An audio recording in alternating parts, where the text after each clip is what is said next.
আসসালামু আলাইকুম। আবারও ফিরে এলাম আপনাদের মাঝে নতুন রেসিপি নিয়ে।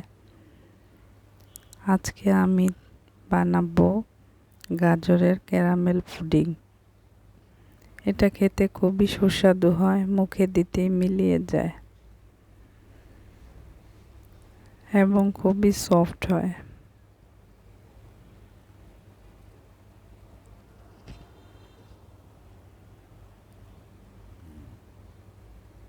তো প্রথম শুরু করছি। নিয়ে নিলাম একটা হাঁড়িতে দিয়ে দিলাম মেল্টেড 2 টেবিল চামচ বাটার, গ্রেট করা 2 কাপ গাজর। এটাকে আমি ভালোভাবে নেড়ে চেড়ে ভেজে নিচ্ছি, তাহলে গাজরের কাঁচা গন্ধটা আর থাকবে না। দিয়ে দিলাম আবারও 1 টেবিল চামচ মেল্টেড বাটার।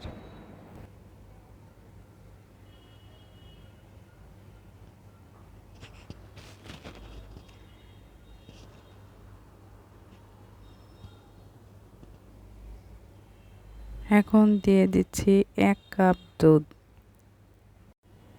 গুঁড়ো দুধ নিয়ে আমি 1 কাপ পানিতে ভালোভাবে ঘন করে গুলে নিয়েছি, সেটা দিয়ে দিলাম। এখন আমি দুধের মধ্যে সিদ্ধ করে নেব।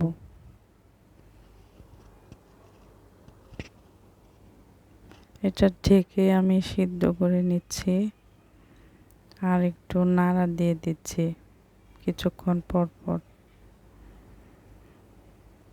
এটা প্রায় সিদ্ধ হয়ে গেছে, আর 5 মিনিট আমি ঢেকে সিদ্ধ করে নিব।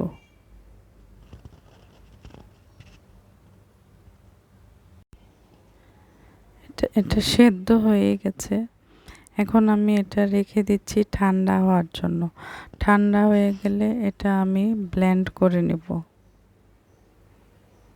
এখন নিয়ে নিলাম একটা বাটিতে 3টা ডিম ভেঙে নিচ্ছি।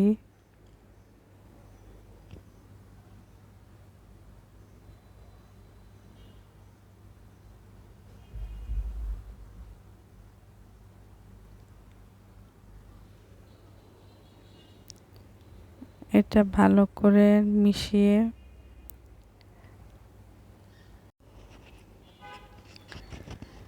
এখন এটাতে দিয়ে দেব আমি 1/2 কাপ চিনি।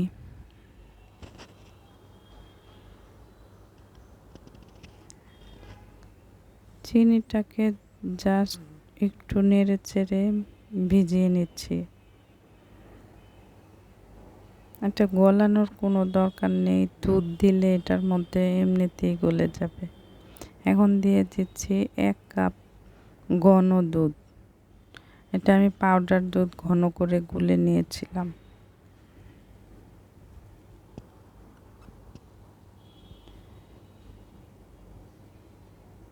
এখন এটা ভালো করে মিশিয়ে এক সাইডে রেখে দিচ্ছি। আর আমার হয়ে গেল ব্লেন্ড করা। এটাকে আমি পুডিংয়ের যে বেসিক মিশ্রণটা হয় ডিম আর দুধ দিয়ে, সেটার মধ্যে ভালো করে মিশিয়ে দিচ্ছি। কিন্তু আমার বাটিটা এখানে ছোট হয়ে গেছে, মেশানো যাচ্ছে না, তাই আমি একটা বড় বোলের মধ্যে নিয়ে ঢেলে নিচ্ছি। এখানে ভালোভাবে মিশিয়ে আমি এক সাইডে রেখে দিয়ে আমি একটা বাটিতে ক্যারামেল করে নিচ্ছি। যে বাটিটার মধ্যে আমি সেট করব ওটাতেই করে নিচ্ছি।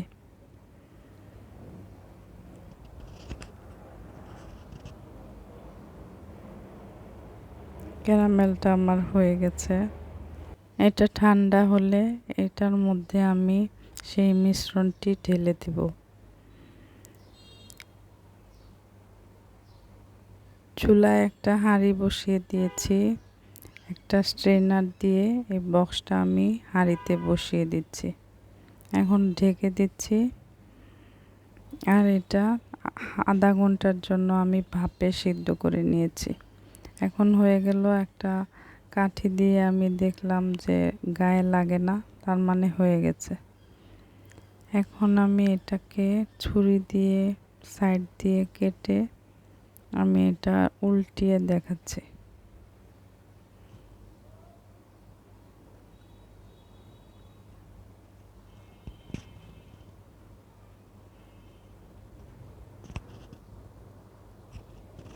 মাশাআল্লাহ, কালারটা অনেক সুন্দর হয়েছে।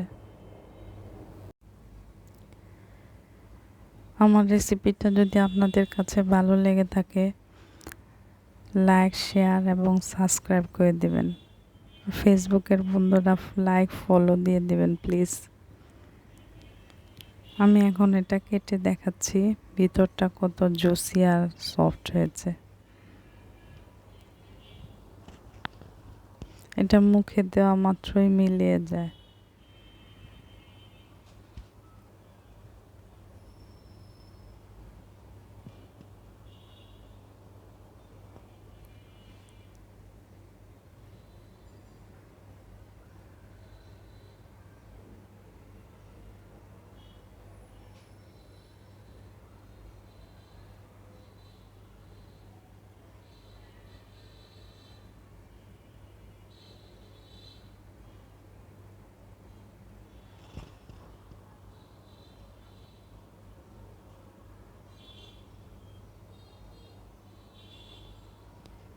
এটা খেতে খুবই ইয়ামি হয়েছে।